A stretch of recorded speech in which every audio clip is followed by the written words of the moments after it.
You gotta love these long horns. You see 100,000 mile plus car and the leather or whatever the material, it's getting faded, but this shiny wood look-alike material is gonna last forever. You're not gonna see anything on it worn out. The leather dash, that's really nice too. No cheap plastic here. Fake wood, but it looks really nice. It feels nice too. More leather here. Really nice sound system in these trucks.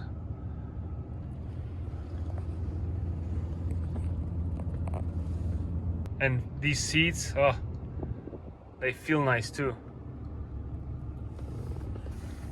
This feels like real metal.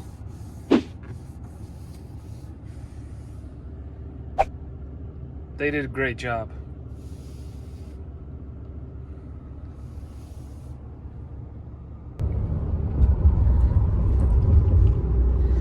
I'm really not a fan of these new digital mirrors.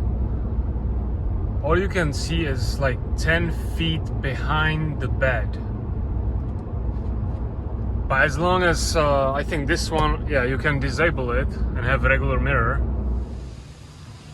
So if you're thinking about getting one of these trucks with a Cummins engine, 6.7 Cummins engine, these are the things to watch out for.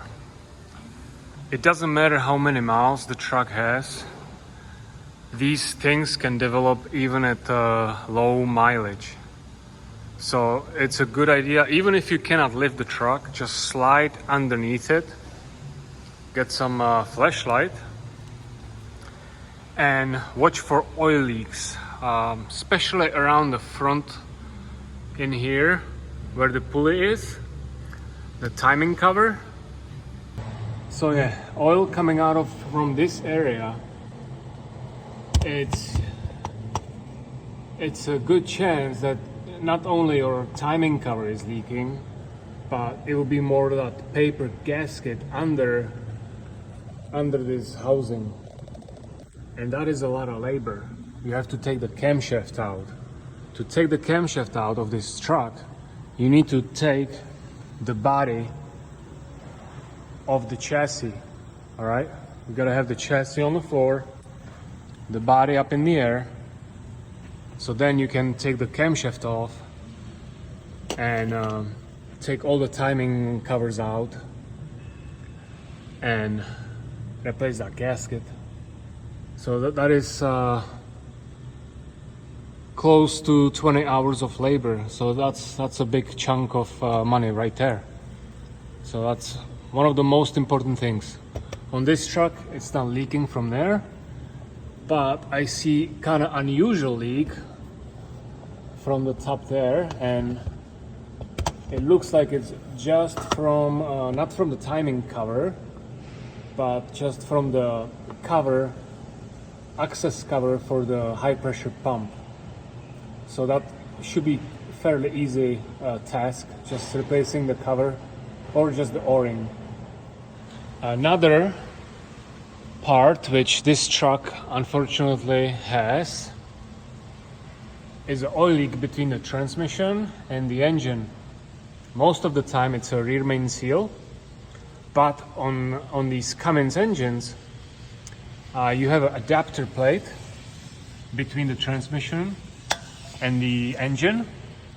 So this is the transmission right here, and this is the adapter plate between the transmission and the engine. There is an o-ring between the camshaft and this adapter plate, and that o-ring is leaking a lot of times. This is kind of weakest point of these trucks, this o-ring. So for that to replace that, you gotta drop off the transfer case and you gotta drop off this transmission. This transmission is not that easy to do because it weighs over 500 pounds. This is the Asian transmission. Now if you see some oil around this plastic, around here, that might just be from the oil filter, because this is actually the drain for the oil filter, as the oil filter is right there.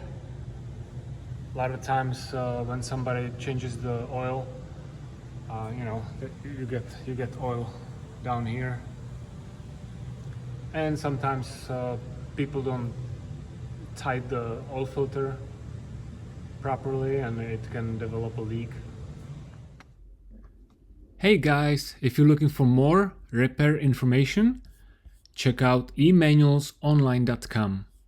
They have tons of information, repair procedures, maintenance, anything you need to get your car fixed right the first time. Okay, let's see if they have a Ram truck. Here we go, 2016 Ram truck. I'll check out description, and you getting all the engine options. Even the Cummins is covered. Here is a little sample from my own vehicle, Subaru Forester. You're even getting the waveforms on multiple sensors. If you have a scan tool, you can compare it. You got something to compare the waveforms to. Use this code TDRAuto22 for 22% discount. Now back to the video. So right on top of this intercooler hose, you can see a cable. I think it's a battery cable. It goes from the battery, I think it goes to the relay. So that cable can actually touch the intercooler hose, and over time it can make a hole into the hose. So if you can grab a zip tie and zip tie that cable so it's not touching the intercooler hose. Yeah, I see it on a lot of most of the trucks. I see it happening. I had to replace a couple of these intercooler hoses already because of it. Yeah, anything else is fairly easy. I like to check for ball joints, U-joints. So U-joints I'm checking with pry bar. I'm gonna stick a pry bar right between the bottom of the differential housing and the U-joint itself, and I kind of push upward, and I don't want to see any play. And then I spin the wheel and check the other part of the U-joint. All right, and also at the same time, in the same spot, I'm checking for play in the ball joints. So same movement, up and down with the pry bar, and I don't want to see any play in those ball joints, the lower and the upper. Yeah, this one is good. A lot of times you can see that it's getting kind of rusty around the U-joints. That's a good sign that there's a little play, that the needles inside of the bearings on the U-joint are getting dry. Something to also consider is these brakes are not cheap. These rotors, if you want to replace these rotors, they're not cheap, or at least from Mopar, from the factory. So it's a good idea to check for the brakes. Got a little window here. So these brakes are actually pretty low. You can see I have less than 2 millimeters left there. So I have to recommend these brakes. If this truck would be a dually, the rotors on the dualies are kind of expensive as well, and probably you're looking at about 3 hours replacing the rotors, because you gotta pull the axles out and then take the bearings together with the rotors. If you got single wheels, it's just regular rotors, easy stuff. Another thing to watch out for that can get costly is this fan.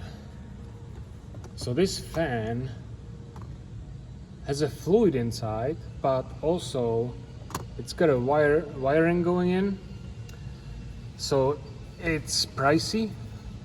So it's a good idea to grab one of the blades and try go back and forth. You don't want to feel any play, right? So this one is pretty solid, so that's good.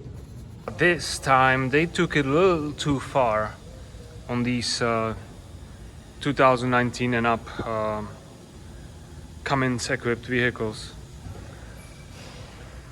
Be very careful when working on these trucks, especially around the fan shroud. If you look at this fan shroud, you just touch it, it is razor sharp. I have cut my fingers so many times, you know, when working in this area around the serpentine belt. This time I gotta replace the fan clutch, because you can see the fan clutch just seized up. It just seized up, and when the engine's spinning, the sensor and the wiring on the clutch are spinning together. It's not supposed to, and it ripped the wiring and everything. So right, this is a very common problem on 2019 and up Ram trucks. This loose shifter, see how much play it has. This is, thankfully this is super easy. So you just pull this rubber out, and over there we have a 10mm bolt. That's all you gotta do, just tighten it up. I can get there with my 10mm 1/4-inch ratchet.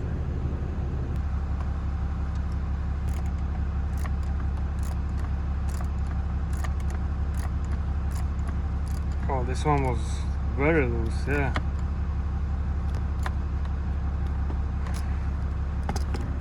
Now we're just gonna make sure this cover is straight. Perfect. Not loose anymore. I can snap this back in. These boots, they don't last too long, unfortunately.